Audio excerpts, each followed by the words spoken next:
So, as the Director of Economic Opportunity at Jannus in Boise, Idaho, Kate stands at the forefront of EO's growing mission to create mobility from poverty by removing barriers so that individuals, families, and communities can thrive. A passionate leader, she is responsible for EO's vision, strategy, program development, fundraising efforts, and operations. Kate functions under the guiding principle so well articulated by Grace Lee Boggs: we never know how our small activities will affect others through the invisible fabric of our connectedness. In this exquisitely connected world, it is never a question of critical mass. It is always about critical connections. Kate received her master's degree in health and wellness promotion from the University of Idaho. When not working, Kate enjoys the peace and beauty of the outdoors and dance parties with her son, husband, and dog, Lucy. So I'm going to hand it over to Kate now. So thank you again. Thank you very much, Anna. I am very excited to be here. Thanks so much for setting aside this hour to spend with me. I guess a little housekeeping first. My apologies for looking back and forth. This technology is new to me, so bear with me as I kind of fumble through it and look back and forward to my new dual screens as of yesterday. So I'm still getting used to that. I am really glad that Anna started with that quote today, because the connectedness piece is so important. Oftentimes we intuitively know about the connection between mental health, emotional well-being, and finances, but our society and researchers are somewhat behind the curve in being able to broadly tie the interconnectedness between money and mental health together. And so my hope is that today you are able to walk away with a better understanding of the scope of the issue and what can be done. And with that, we're going to move into the agenda for the hour. Okay, so first off, who am I talking to today? The audience. Generally speaking, today I'm talking to folks that are experiencing or have experienced financial stress, but are not in crisis. There are myriad reasons why people experience anxiety and illness as it relates to money. And we are going to talk about some of the root causes of financial stress today. But I also want to take a moment to recognize that that everybody's situation is unique. And I also want to acknowledge that I'm approaching this problem from a point of view of privilege. I'm not worried about losing the roof over my head because of a tenuous financial situation. And while I have gone through periods in my life where I've stolen some toilet paper from the university that I was at, or showed up at every event that had free food that I could in order to keep my monthly expenses down, I was never truly at risk of going hungry for a long period of time or losing the roof over my head. I do work with people every day that are in those situations, in those very, very stressful, risky situations. And it is important that that I emphasize that the difference between people's financial situations does not make anyone's stress about money more or less valid. It's also really important to me that during today's discussion, there is no judgment, blaming, or comparing to others with malintent. And since we're kind of in this webinar format, that might seem silly to say, but I'm talking about that voice inside of you. So let's set the stage as we start for putting aside that judgment of yourself, of others that you know, family, friends, blaming, and especially the comparing. Okay, so I'm going to pause for a moment and give everybody a chance to just ground themselves in that place, setting aside those negative things and moving forward kind of with this clean and open slate. Okay, so next, if you are experiencing extreme financial anxiety and you have a very real concern about feeding your family or providing housing, please seek help. You are free to contact me after this webinar, and me and my team will do our best to connect you with resources in the community and also offer you our services. I'm not going to spend a lot of time today, really no time at all, talking about the services that Economic Opportunity offers. Just know that you will have my contact information at the end, and I am very happy to hear from all of you. Okay, so now that we've set the stage for who the audience is for today, we're going to go into talking about the problem and the scope of the problem. After that, we're going to talk about the impact. And so, spoiler alert, you can see right now that the impact of the problem kind of already speaks to the point above. It's significant. So we're going to talk about what kinds of impact financial stress has on an individual and the community in our society as a whole. Then we're going to move into some causes to understand the problem at a different, more systemic level before going into some solutions and what next steps are.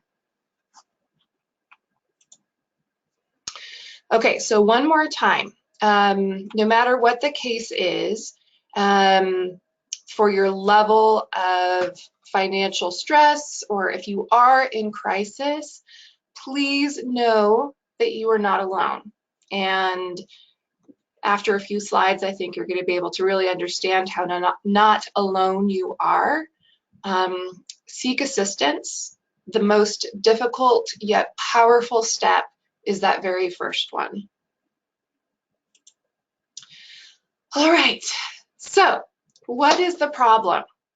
Well, we're going to begin with who has money concerns, right? A lot of people talk about curing financial anxiety through very logical methods, things like creating a budget, paying off your debt, building an emergency fund, obtaining multiple sources of income, so working day and night and getting gig jobs on top of your full-time job, utilizing auto pay and these different types of technology tools, understanding the market. All of these things can be empowering, and I'm not discouraging you from doing them, but for those of us that are already doing these things, it really statistically hasn't taken the heat off of our emotional responses. And we want to dig into why. So let's look at some more of the numbers. As you can see on this slide, the APA uncovered some really disturbing statistics about just the sheer number of people in the United States that are struggling from financial concerns. Almost 3 in 4 of the respondents reported stress about money, and a fourth of the respondents felt extreme stress in relation to money. So, more data. I'm going to have a lot of this for you. A quarter of Americans worry they'll go broke this year. That was one article's title. Another title, money is more stressful than work or relationships. 65% of Americans are losing sleep over money. 25% of Americans are worried about their finances for 2019. And I should say that that was really, really interesting to me, because in digging into that article a little bit more, not only is it 25% of adults being concerned about their finances in 2019, it's 1 in 4 adults are worried that they're not going to be able to cover their expenses in 2019. So that is significantly different than just worrying about not being able to participate in life the way you want to. We're talking about not being able to cover expenses, and this is in 2019. This is some additional information from a 2017 Market Watch report. Half of American households currently live paycheck to paycheck. 19% have zero saved to cover an emergency expense. 31% have less than $500 in emergency savings. 1 in 5 people facing financial hardship fall at or below the poverty line. So again, 1 in 5. Low income is certainly not always to blame for financial hardship. And let's talk about that a little bit more. You can see here that this survey found 1 in 10 struggling financially earn more than $100,000 annually. 28% earn between $50,000 and $100,000 annually.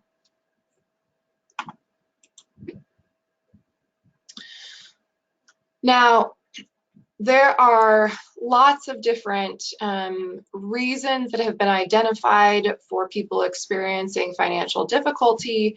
One that I wanted to touch on was the different types of family dynamics, the way the family composition has changed currently.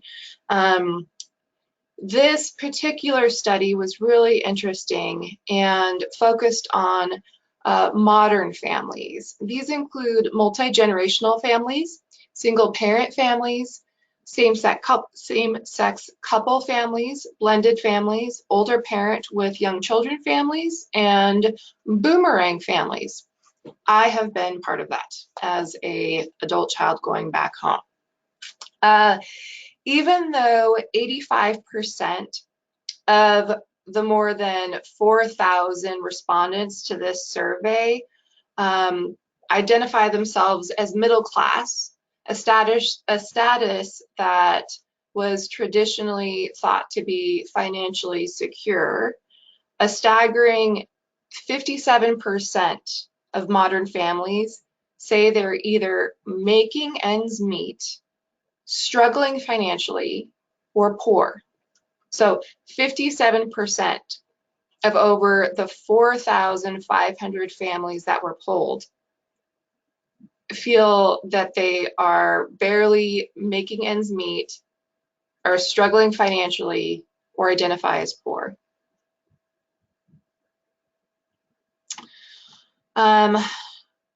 Kate Libby, who is the Vice President of Consumer Insights at Alliance Life, who's the organization that put this on, was quoted as saying that new family structures have a direct impact on a family's relationship with money and finances. And we found that while modern families have similar strong emotional ties, they often feel financially less secure than their traditional counterparts. Okay, we're going to move on to some credit card debt and statistics. There are lots of different numbers around credit card debt in America. I wanted to touch on the different types of, or just the amounts that various groups of people have according to the type of credit score that they have. So you can see here that people with super prime credit scores actually carry a larger dollar amount of debt, while deep subprime carry the smallest amount of debt, yet they're paying much, much more in interest rates on average. The national average interest rate on a credit card is over 15.5%.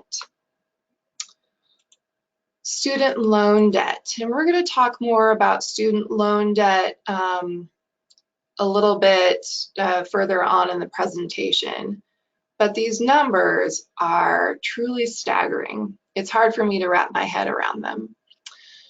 The Brookings Institute reported that in 2018, at the conclusion of fiscal year 2018, there were over $1.4 trillion of student debt held by individuals in the United States. Student loans are the second largest household debt in the United States following housing. I'm going to say that again. So student debt is the second largest type of debt behind housing. So housing has always been this bastion of what it means to be, or I should say home ownership. This asset that everyone strives to achieve and has been this barometer for stability, economic stability in families. And the fact that student loan debt is creeping up and now is in second behind home ownership, something that's not nearly as tangible and doesn't have the same type of wealth that a home holds, is really staggering. And I'm sure you've all heard about what it means for our economy. People are arguing about this all the time, and how it really is affecting our younger generation's ability to achieve financial security. At least 28% of individuals that hold these student loans default on their loans. Okay, so I've thrown out a lot of statistics, and unfortunately I am not done throwing those out. But I want to leave you with this before we move on to the next section. Study after study, article after article conclude that for all the logical methods promoted to reduce financial stress, people just aren't responding positively. I should say they're not responding emotionally positively. I could spend the entire hour rattling off these different data points and statistics, and it really is quite easy to sum up, though, without doing all that. Financial stress is real. It is prevalent. It is. It runs throughout all socioeconomic statuses of our society, and it is a big problem. If you are worried about money, you are not alone. Okay, so we're going to talk about the impact now, now that we've gleaned a little bit as to just how common financial stress is. And we're going to begin with the physiological effects. So I'm going to start off by saying the physiological effects. There are a lot, and they range from inconvenient to deadly. Individuals with significant debt are more likely to report physical health challenges, which are often closely associated with mental well-being. The National Institute of Health found that individuals who believe they owe higher levels of debt have a 1.3 higher average diastolic blood pressure. This is really significant. Even small increases in the diastolic blood pressure are associated with a significantly higher risk of hypertension and stroke. According to an Associated Press health poll, approximately 10 to 16 million people in the US have reduced physical health due to high debts. For those with self-reported high debt stress, so those who said, yes, I have a high amount of stress due to my debt, 27% had ulcers or digestive tract problems compared to just 8% that reported having low debt stress. Similarly, 44% of those with high debt stress had migraines or headaches, compared to just 15% of those with low debt stress. Some more physiological effects. So I kind of summed it up here with my lovely equations.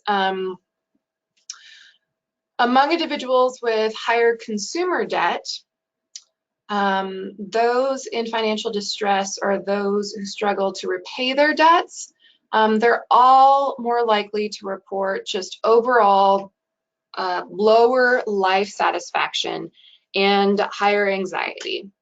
More information from the National Institute of Health found that high debt to asset ratios, so individuals that owe more than the worth of the belongings that they own, are associated with higher perceived stress and depression.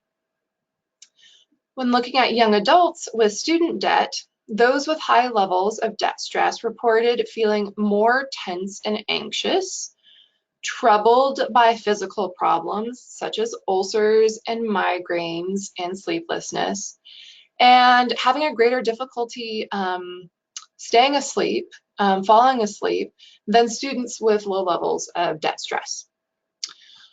So looking across multiple studies, a strong consensus emerges that correlate debt and mental health. This is one of the only metadata analyses that I could find, and that has been quoted multiple times over. So this 2010 metadata analysis of over 60 diverse papers confirmed a significant relationship with even deeper links between debt and suicide completion, drug and alcohol abuse, and health outcomes such as obesity, heart attacks, and stroke.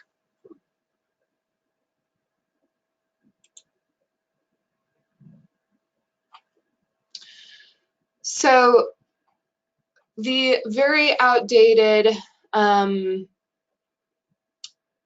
assumption that those that are experiencing poverty are kind of kicking back and relaxing and maybe getting a lot of rest because they're not out working all the time is false.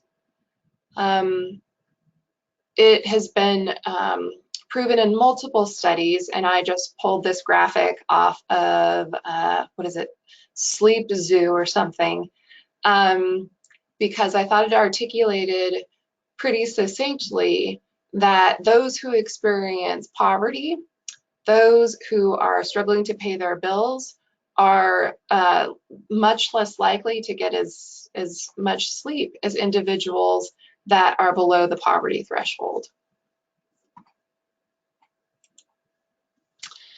Debt can hurt.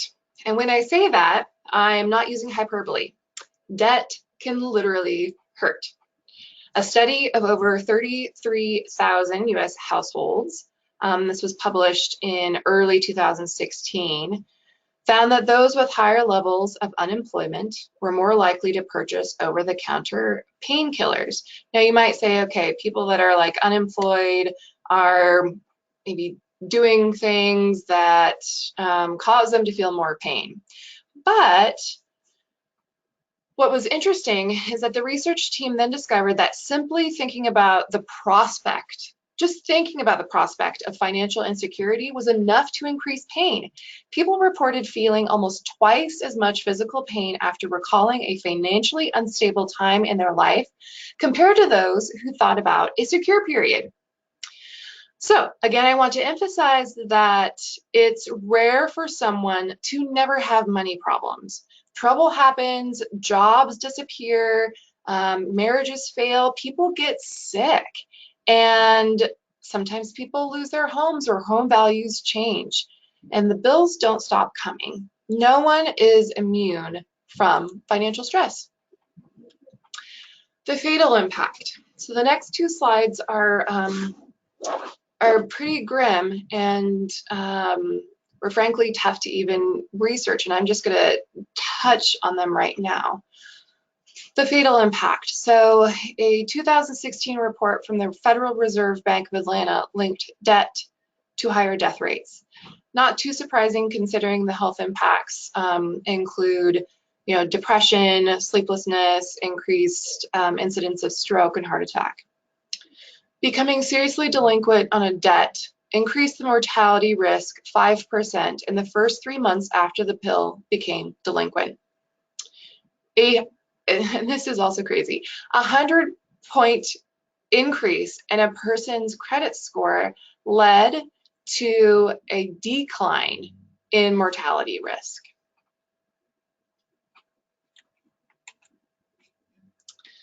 16% of the suicides in the US occur in response to a financial problem. 16%. So, responding to debt. Does debt cause mental illness, or does mental illness cause debt? We've talked a lot about the impact that debt has. The simple answer is yes. That's the best answers researchers have come up with after years of study. Some research found that worrying about debt triggers stress, which reduces your resilience against mental health problems.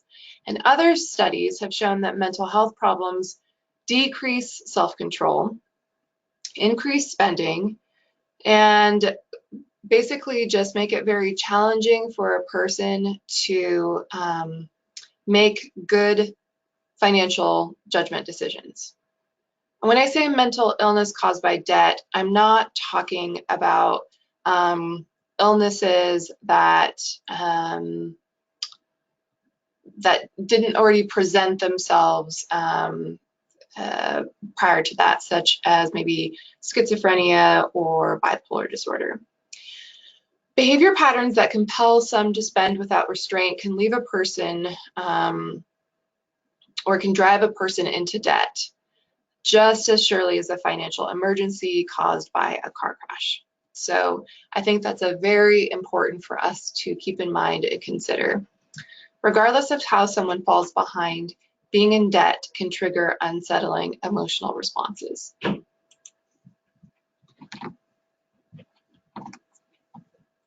Sorry, I'm doing a quick time check here. Okay, so what does debt feel like?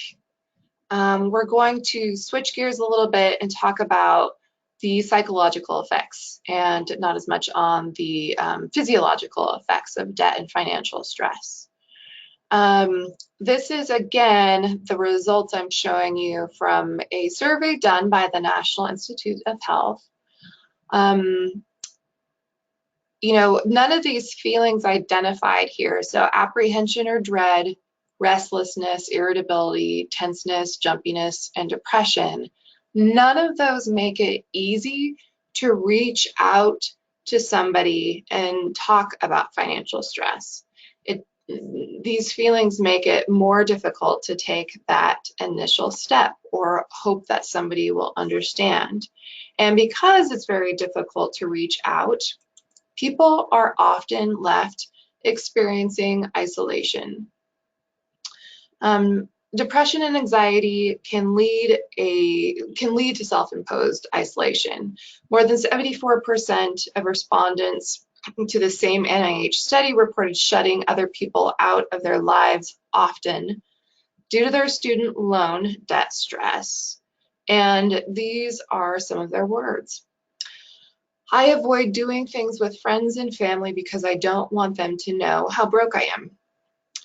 It strained my relationship with my family because they don't believe I should have gone to college. My debt just makes them feel right.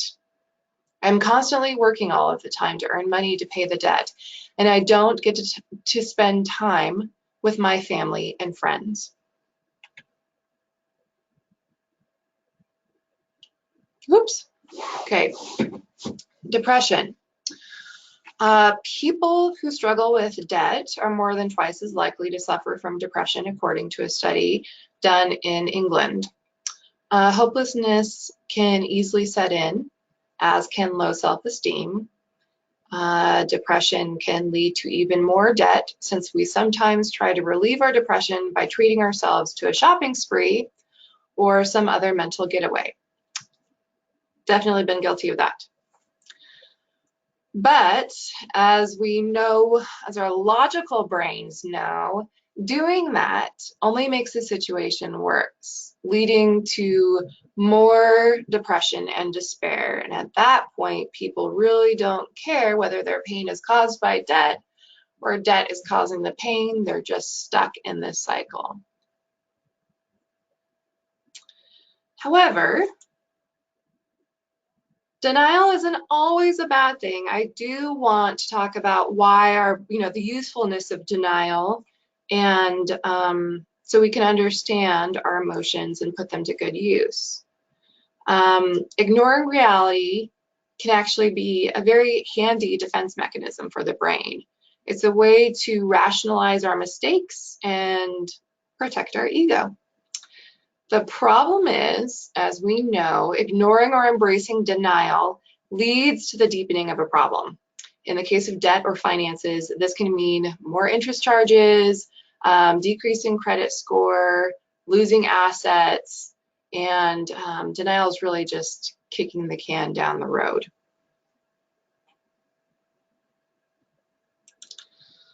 So let's talk why.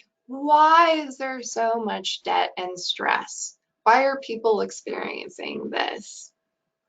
Is it just because they're irresponsible? Well, let's look at some of the numbers. So this captures data about the types of debt in America from 2003 to 2017. And I want to know from you, this is the first time that I'm going to tap into your feelings and expertise as audience members. Does this graph resonate with you? What is the most common type of debt that you, your family, friends, colleagues worry about? And you don't have to identify unless you want to. Like, I personally worry about my credit card debt. I personally worry about maybe, car payments. Let me know in the chat box. I want to hear from you.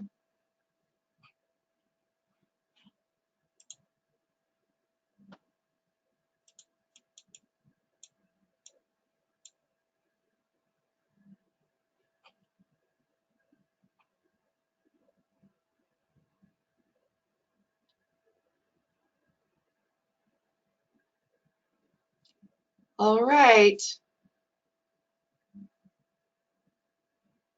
Looks like we got one. Someone mentioned credit card debt. Credit card debt. Ability to pay for a catastrophic health event. Yes.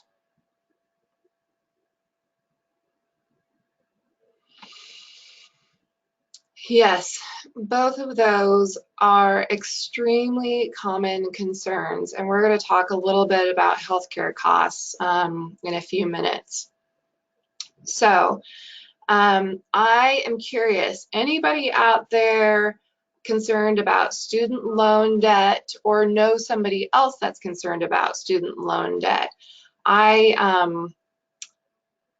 Looking at the trend in that student loan debt is reaching $1.5 trillion, or I guess as of now has already reached that point. Does that resonate with you at all?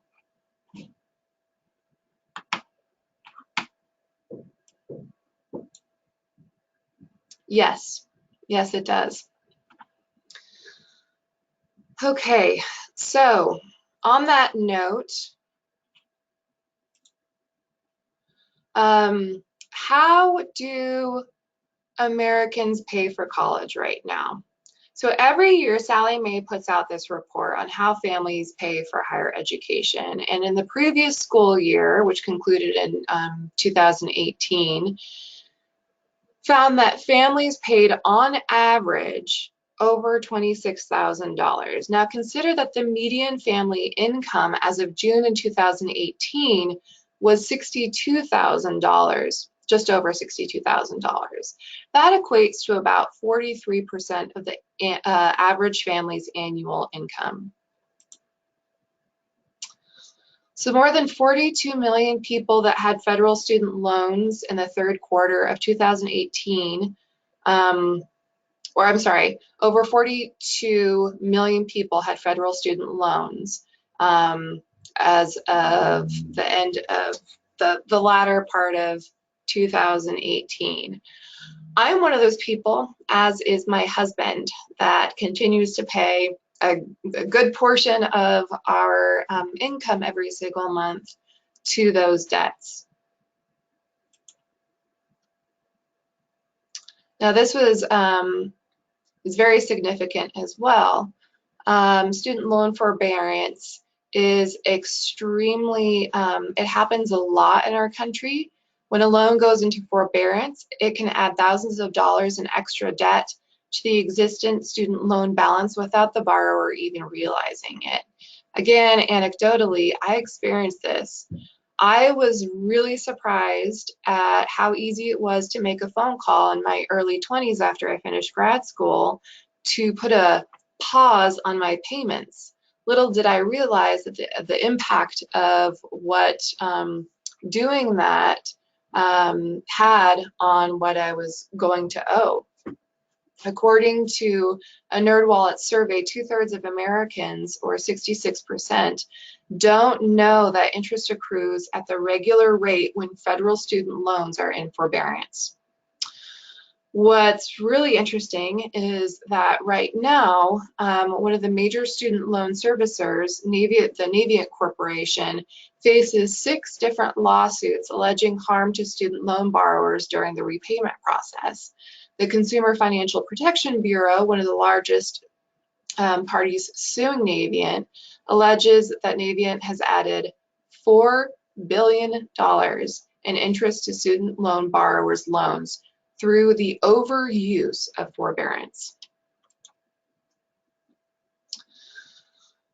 All right, incomes versus expenses. So medical costs have increased significantly since 2008, and they are continuing to rise. They are increasing at a faster pace than the rise of the nation's median income in each of those years since 2008. Also, income isn't keeping up with the expenses for everyone. The highest incomes are growing at a much faster pace than the lowest incomes. That's according to data information from the US Census. All right, so this is the last piece that we're going to touch on before we start talking solutions. We know since the time we were old enough to toddle around, we've heard from our parents, from popular songs such as the ones from the Beatles, and all over the place that money cannot buy happiness. But to some extent, most of us participate in consumer culture and value material possessions. And that's perfectly fine. But in excess, materialism can take a toll on your well-being, relationships, and quality of life. We're going to dig into more about the psychology of consumption and strategies to find freedom from materialism. So first one, money cannot buy happiness. Research has shown that this is really true. There's no direct correlation between income and happiness. This is very important as well, what I'm about to just say. Once our basic needs are met, wealth makes very little difference to one's overall well-being and happiness. In fact, extremely wealthy people actually suffer from higher rates of depression. The failure of additional wealth and consumption to help people have satisfying lives may be the most eloquent argument for reevaluating our current approach to consumption. That was from the World Watches Institute of 2011 State of Consumption. Some data, however, has suggested that there could be a link between higher income and increased life satisfaction. It seems that it may not be the money itself that leads to dissatisfaction, but the continual striving for greater wealth and more possessions that is linked to unhappiness. So, the continual striving for greater wealth and more possessions that is actually linked to unhappiness. So number 2, materialism can ruin relationships. Can money buy you love? Nope. Materialism is actually correlated with unhappiness in marriages. Researchers studied about 1,700 couples to find that those in which most or both partners had high levels of materialism exhibited lower marital quality of life. They had higher extrinsic materialistic values, and that leads to lower quality relationships and to feel less connected with one another. Number 3, consumerism is fueled by insecurity and remedied by mindfulness. So here's where we're going to start talking about solutions. Research suggests that materialistic values are fueled by insecurity. Was that a surprise to anyone? A journal article in Psychology and Marketing found that those who chronically doubt themselves and their own self-worth tend to be more materialistic. Consumerism, which has been called the modern religion, tends to capitalize on this insecurity and use it to sell products. In a practical sense, consumerism is a belief system that tries to offer a solution for every woe that you are experiencing.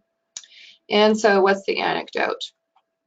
Mindfulness is a very potent and powerful antidote. Mindfulness is the focused awareness on the present moment, which can be cultivated through just deliberate thinking and meditation. And we're going to talk about mindfulness more in a few slides. Okay, solutions.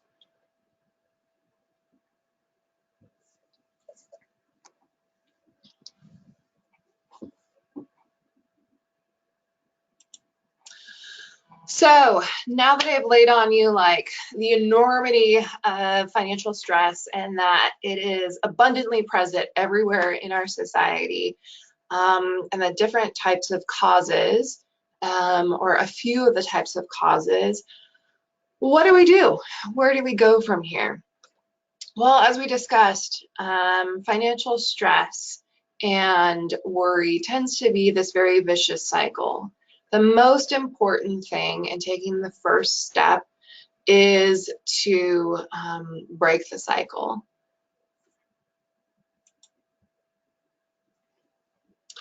So let's take the first small step. As we know, the more you avoid things, the bigger that they become. And in taking that first small step to face our problem, we often find that it's not as bad as we feared. If you need help in facing your anxiety over student debt, credit card debt, or just taking that first step to understand your maybe retirement fund or your finances in general and different kinds of financial products that are out there, don't hesitate. Again, it's that first step that can be really difficult, but there are lots of different resources that are available here locally. And if you don't know where to start, email me at the conclusion of this webinar and we can get you going on the best place to start for you. So as a practice of mindfulness and something that you can just begin to do on your own in talking about financial anxiety and being more empowering, talk yourself through different scenarios and rationalize what it is that you're feeling.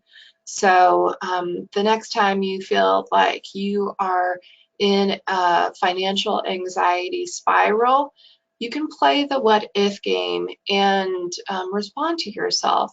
What if you lose your job and can't find another one? Well, I'll work at a restaurant or a coffee shop or whatever I can get, as long as I have to. And sure, I love my job. I love my job very much, but that's not going to change who I am as a person. It's not defining me as a person.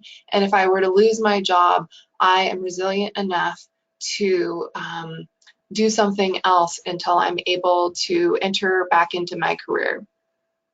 What if I have a medical emergency and I don't have enough funds to cover it? I'll negotiate my medical bills. I'll find ways to pay them off faster after I recover. And in the end, life is more meaningful than money. And if I can't earn enough to pay them off, I can revisit the point above. Only this time I'll do it as a side gig along with my day job. What if you and your husband both lose your jobs and you can't get new ones and run out of money for rent?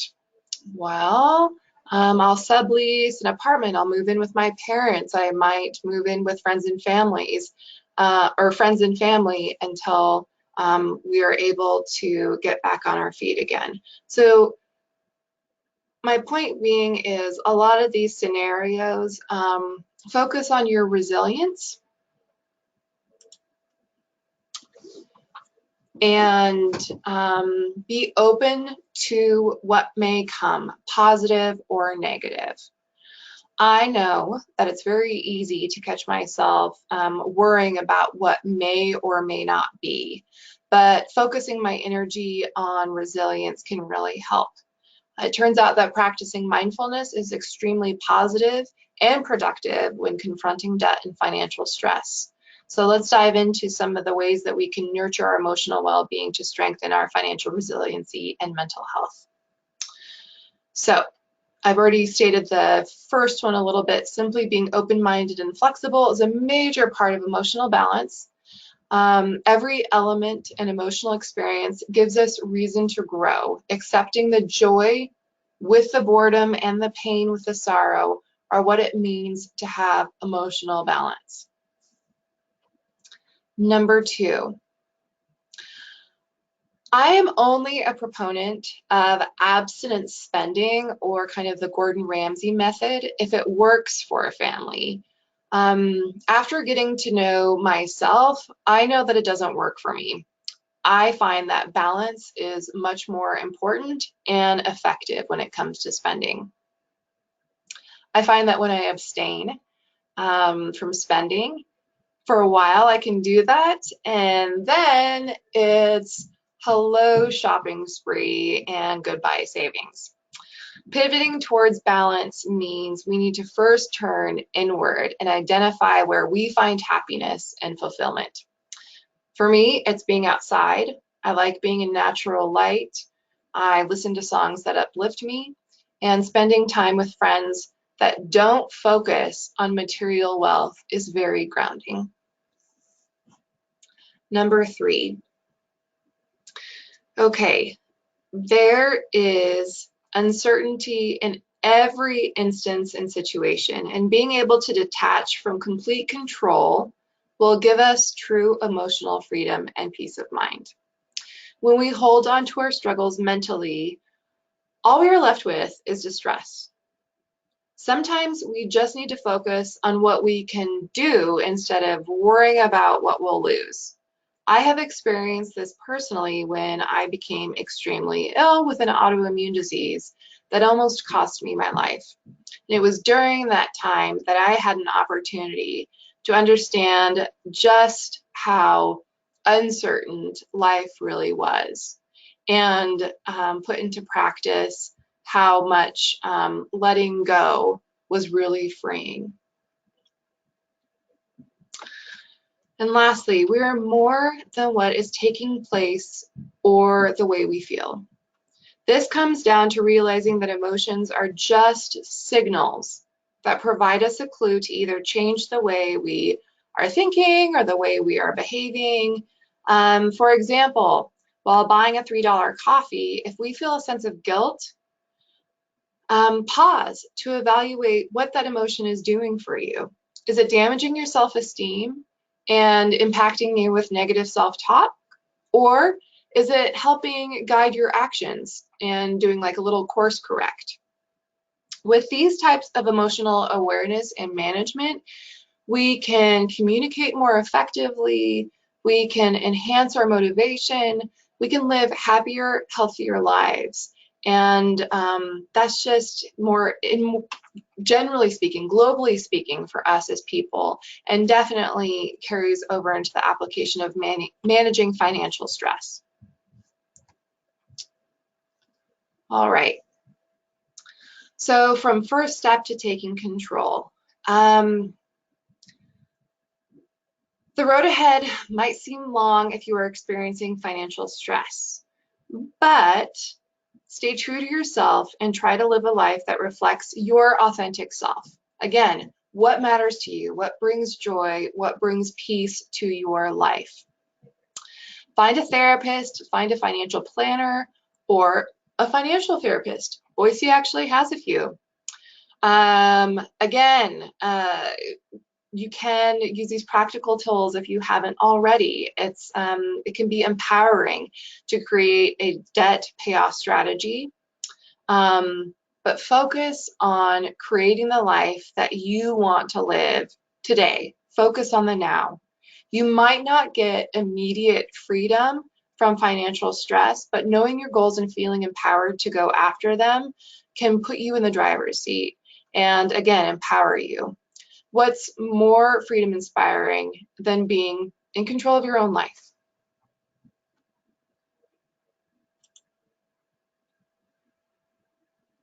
Remember, give yourself a break and remind yourself that if you chose, this says if you chose to go to school, but I would argue, if you made a choice to buy that car, if you made a choice to buy that house, if you accrued debt by getting a higher education, look at the positives that have come out of it and give yourself a break. Debt can give you a new awareness. I'm not used to talking for a whole hour straight. Awareness of the consequences of debt, including creating more confidence about money. Sometimes a simple understanding of the challenges ahead can change everything. Okay, how not to stress about money. The biggest step that you can first take is trusting in your own resilience and being confident in your own resilience.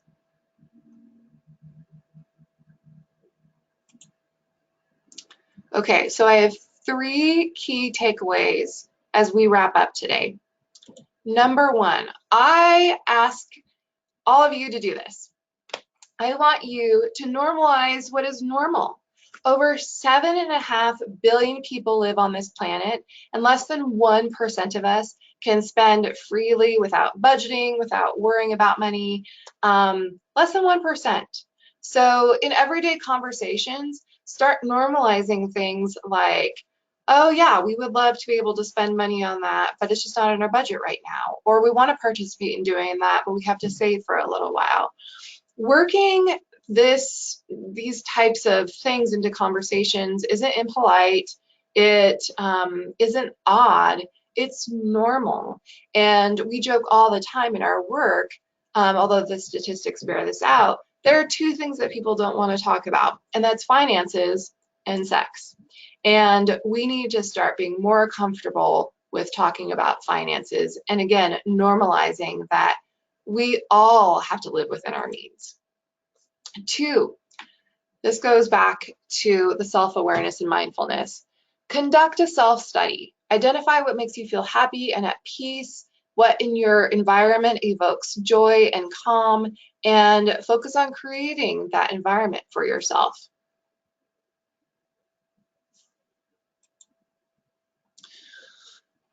Understand the system in which you operate.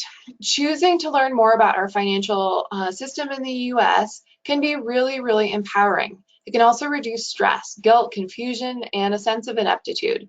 For example, learning about our credit system can illuminate how lenders work and help you make different choices in relation to your debt and spending. Or asking your employer, that should be employer, not employee, for financial wellness initiatives such as developing short-term savings or reviewing your retirement account can decrease financial worry and increase your overall well-being. The main point of this item number 3 is to encourage you to learn more about the systems in which you operate. So you blame yourself less, you blame others less, and you understand that the constraints of the different types of financial systems that are at play in the United States and globally as well. And in doing that, it can be very, very empowering, and it can also inform your next steps as an individual to create more balance in your life. So with that, those are our 3 takeaways. We are wrapping up the hour. I'm open to answer any questions that you have. And again, I just want to thank you for spending the time with me. I hope to connect with some of you in person if I haven't done so already. Thank you very much. Awesome. Kate, thank you so much. That was an amazing presentation. I love the takeaways a lot. That was my favorite part. So I'm going to have to review those sometime. So if anyone has any questions, oh, we got some thank yous for Kate. If anyone has any questions, feel free to chat, put them in the chat box over the next few minutes. I've put some resources in the chat box. I put Kate's email. I put Economic Opportunities website, as well as the Empower Idaho website and the website where we'll have this archived online. I'll also send a follow-up email with Kate's contact information and the EO website, and also the link to this recorded webinar. So let's see. It looks like we don't really have any questions, just a few thank yous for your time, Kate. So we're really grateful to have worked with you today. So thank you so much. Thank you, everyone. Thank you. Yeah. Okay, well, feel free to email Kate with questions. Once again, you'll get her email in an email I will send you in a few minutes. So awesome. Thank you so much. Bye-bye. Bye.